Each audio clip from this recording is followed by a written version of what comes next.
Brasil es uno de los países, y ustedes ya lo saben porque lo han conocido ya hace rato, que ha tenido los golpes más fuertes probablemente en términos de la realidad proporcional a su población del COVID-19. Han tenido una cantidad de muertos y una cantidad de contagios gigantesco, y aún así, por su enormidad, que están, por ejemplo, jugándose hoy día una Copa América de fútbol, pero están pasando una serie de cosas porque hay mucha gente que está muy preocupada por situaciones que tienen que ver con una suerte de desapego a la vacunación.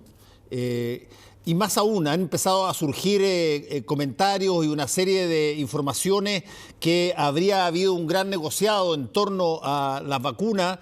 Y el hecho es que volvieron a salir manifestaciones bastante masivas, Raúl, sobre una crítica al gobierno. Particularmente el último gatillo fue esta suerte de situación media extraña, irregular respecto de las vacunas, en un momento dado en que hoy día, ¿para qué estamos con cosas? Para las personas que no son antivacunas, para las personas que son la gran mayoría del mundo, la vacuna pasa a ser un activo, pero valiosísimo desde el punto de vista de la salud de los países. Así es que, ¿qué es lo que está pasando hoy día, Raúl? Sí, bueno, Fernando, más que un activo valioso, en la práctica es el pasaporte a la vida para muchas personas, especialmente en Brasil, que tiene 525.000 muertos ya. Es decir, está en segundo lugar después de Estados Unidos en todo el mundo. Por lo tanto, lo que está viviendo Brasil es un desastre por donde se le mire. Y, por supuesto, se busca quién es el responsable.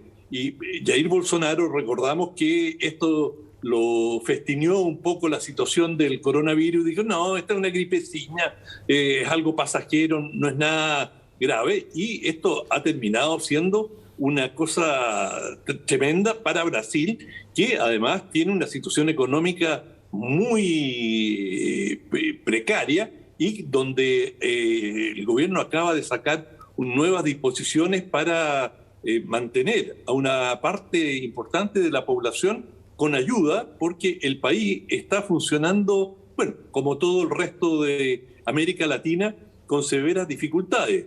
Y todo esto es muy complicado por sí solo, pero lo que vino a rebalsar el vaso fue las denuncias que han surgido de que Jair Bolsonaro estaría implicado en un escándalo de compra de 20 millones de dosis de vacuna de un laboratorio indio, de la India, y que habría, según estas versiones, habría recibido coimas. Bueno, para un mandatario, para un presidente que llegó al gobierno con la promesa de luchar contra la corrupción, que tumbaron al gobierno de Dilma Rousseff, porque según las acusaciones había una corrupción que en realidad nunca fue demostrada como corrupción, sino lo que se demostró es que había una malversación en el gasto fiscal, cosa que era algo bastante habitual dentro del fisco brasileño. Pero eso fue motivo para hacer caer a su gobierno por la vía constitucional, es decir, por una acusación, y ahora comienza a surgir una serie de acusaciones que el propio Bolsonaro estaría implicado en esta situación. De manera que esto provocó una cantidad enorme de manifestaciones en cientos de ciudades brasileñas, es decir, a lo largo y ancho del país y en cantidades muy importantes. No se habían visto manifestaciones de este volumen con el objetivo explícito de tratar de echar o sacar a Bolsonaro del gobierno. Ahora, sabemos bien que no basta con que hayan manifestaciones contrarias a un gobierno para que un gobierno caiga, pero esto marca una creciente dificultad para el gobierno de Bolsonaro, que además en las encuestas de popularidad ha caído a la mitad de su gran contendor, que es Lula, y que todo el mundo presume que él, ahora que los tribunales lo han liberado de las acusaciones, él va a ser, sin duda, de no mediar alguna situación imprevista, el candidato de la oposición. Y en estos momentos Lula tiene casi el 50% de las preferencias expresadas en algunas encuestas, contra menos del 25% por parte de Jair Bolsonaro. De manera que todavía las elecciones son el próximo año, todavía falta mucho, pero se comienza a generar un cuadro de mucha crispación y de mucha agitación política en el Brasil.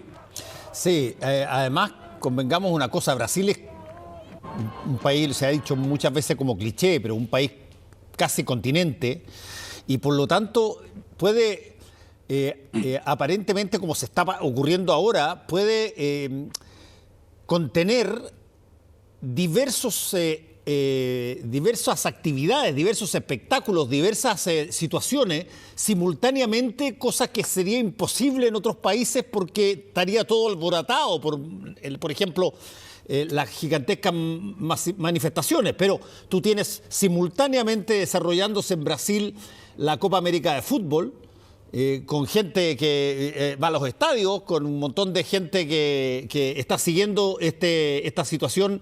Tienes además un flujo en los aeropuertos que no están cerrados, sino que llegan un montón de gente. Es una situación donde da la impresión que cuando tú estás contando esto y nosotros vemos las escenas, eso es prácticamente lo único que pasa en Brasil, y no es así. En absoluto. Y bueno, hay una situación bastante polémica en Brasil sobre una cantidad de situaciones en que todavía la élite política o los que respaldan a Bolsonaro tienen las riendas de la situación, porque la gran demanda de estas manifestaciones es el impeachment, la acusación constitucional contra Bolsonaro. Pero Bolsonaro está absolutamente a salvo, mientras el presidente de la Cámara de Diputados, Arturo Lira, no dé la luz verde, no tome la iniciativa. Y por supuesto Arturo Lira es miembro de un partido que participa de la coalición gobernante. De manera que, por cierto, las manifestaciones van generando un clima político y van alterando las opiniones, y eso se traspasa a los partidos. Pero de momento Bolsonaro puede dormir tranquilo, no lo van a sacar por una acusación constitucional, mientras la Cámara del Presidente de la Cámara de Diputados y la Cámara de Diputados no esté dispuesta a incoar esta acusación. Ahora, ¿y qué pasa cuando, te lo pregunto porque tú mencionaste una situación de corrupción potencial, y la corrupción entra a través de un canal distinto a la acusación constitucional parlamentaria, entra a través de los tribunales?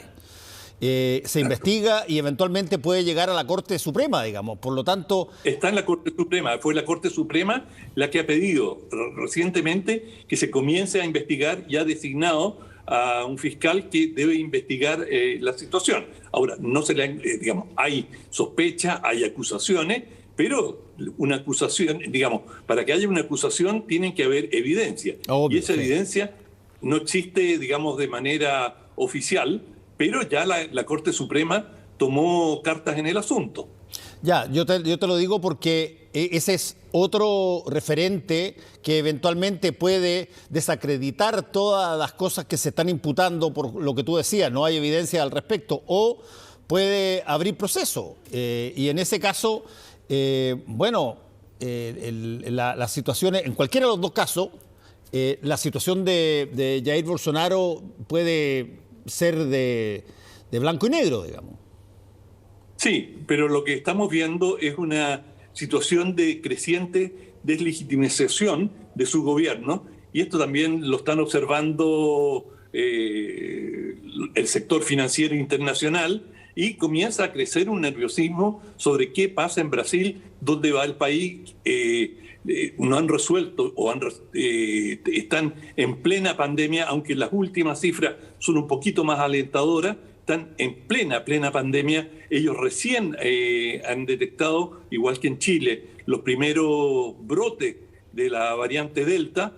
Es decir, todavía esto tiene un largo camino por recorrer, pero lo que ya es claro que el gobierno de Bolsonaro, si alguna vez lo tuvo, ha perdido su brillo, y lo que es más complicado para Bolsonaro, algunos de sus aliados, es decir, Estados Unidos y otros países, están mirando con preocupación a un gobierno que se ve crecientemente inestable, aunque los mecanismos para un cambio de gobierno todavía no están allí, pero se comienza a dibujar, a generar una atmósfera en la cual la salida de Bolsonaro no parece tan imposible como lo era hace algunos meses.